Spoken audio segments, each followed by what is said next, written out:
Elon Musk, the trillion-dollar journey. The richest man on earth wasn't born into Silicon Valley. He wasn't handed a trillion-dollar empire. Before the rockets, before Tesla, before X, before artificial intelligence, there was just a lonely boy sitting in a bedroom in South Africa, escaping reality through books. The world knows him as Elon Musk, but very few know the story of how an awkward child became one of the most influential people in human history. To understand the empire, we have to go back to Pretoria, back to 1981, a quiet house, a shy 10-year-old boy.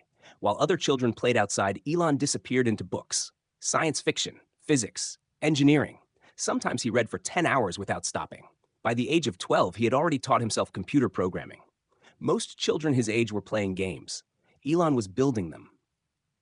He coded a simple video game called Blastar and sold it for $500. It wasn't about the money. It was proof that ideas could become reality.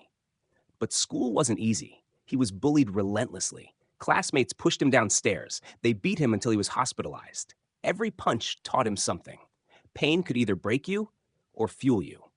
For Elon, it became fuel. At 17, he left South Africa with little more than a suitcase and impossible dreams. He moved to Canada, then to America. He believed the United States was where impossible ideas became possible. Money was scarce. Some nights he survived on hot dogs and instant noodles. He rented tiny apartments, worked endless hours, and never stopped learning. Then came the internet revolution. Most people saw computers. Elon saw the future. He and his brother built a tiny startup called Zip2. They slept inside their office, showered at a local gym, worked 7 days a week. Every dollar mattered. 4 years later, the company sold for more than $300 million. At just 27 years old, Elon became a millionaire.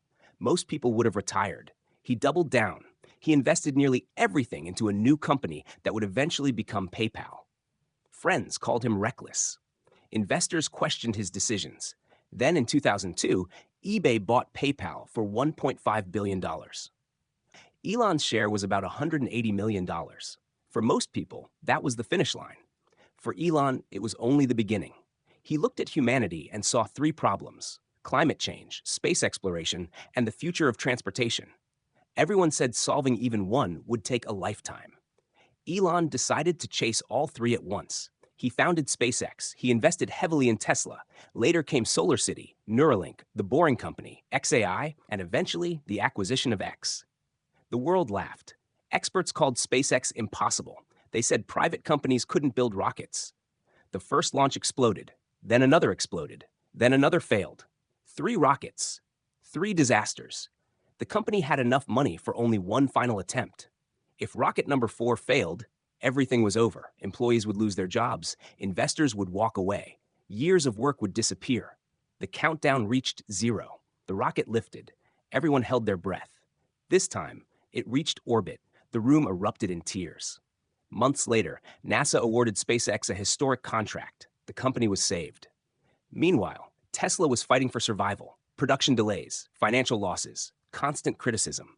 In 2008, Elon was nearly bankrupt. He had enough money to save only one company. Instead, he split what remained between both Tesla and SpaceX. It was one of the biggest gambles in business history. And somehow, it worked. Tesla became the world's most valuable car company. SpaceX revolutionized space travel.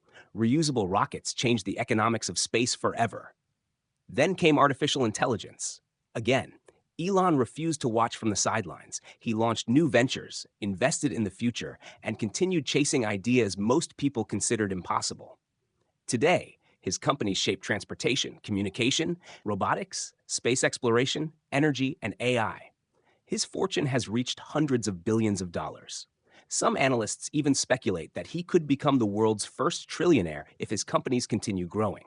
Whether that prediction comes true or not, his journey has already changed history, because Elon Musk didn't build an empire by following the safe path. He built it by risking everything on impossible ideas. The bullied boy from South Africa became the man launching rockets into space. The child who escaped into books became the entrepreneur helping shape humanity's future. His story reminds us of one simple truth: the biggest fortunes don't begin with money. They begin with a dream so outrageous that almost everyone else calls it impossible. And sometimes impossible is just the beginning.